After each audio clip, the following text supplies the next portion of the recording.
बहुत समय पहले एक दूर के राज्य में लिलिया नाम की एक दयालु लड़की रहती थी।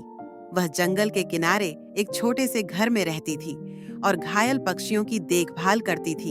एक दिन जब वह जंगल में फल इकट्ठा कर रही थी, उसे जमीन पर एक चमकता हुआ सुनहरा पंख मिला।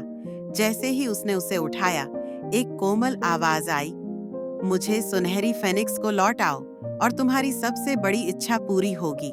जिज्ञासु और आशान्वित होकर लिलिया जादुई जंगल की गहराइयों में यात्रा पर निकल पड़ी। रास्ते में उसने एक शिकारी के जाल में फंसे एक बोलने वाले लोमड़ी को देखा। उसने उसे मुक्त कर दिया और कृतज्ञता में लोमड़ी ने कहा, अगर तुम्हें मेरी जरूरत पड़े तो बस मेरा नाम पुकारना।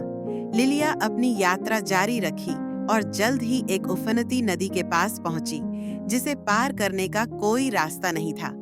उसे लोमड़ी की बात याद आई और उसने उसका नाम पुकारा। तुरंत ही लोमड़ी प्रकट हुई और उसे चांदी की लताओं से बने एक छिपे हुए पुल तक ले गई।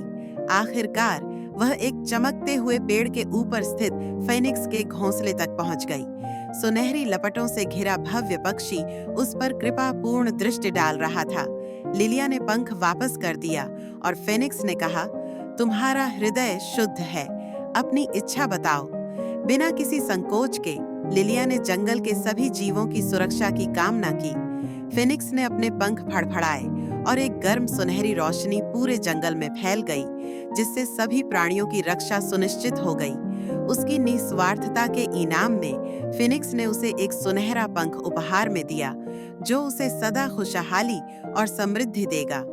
उस दिन से जंगल हरा भरा हो गया, सभी जानवर आनंद से रहने लगे और लिलिया खुशहाल और दयालु जीवन व्यतीत करने लगी।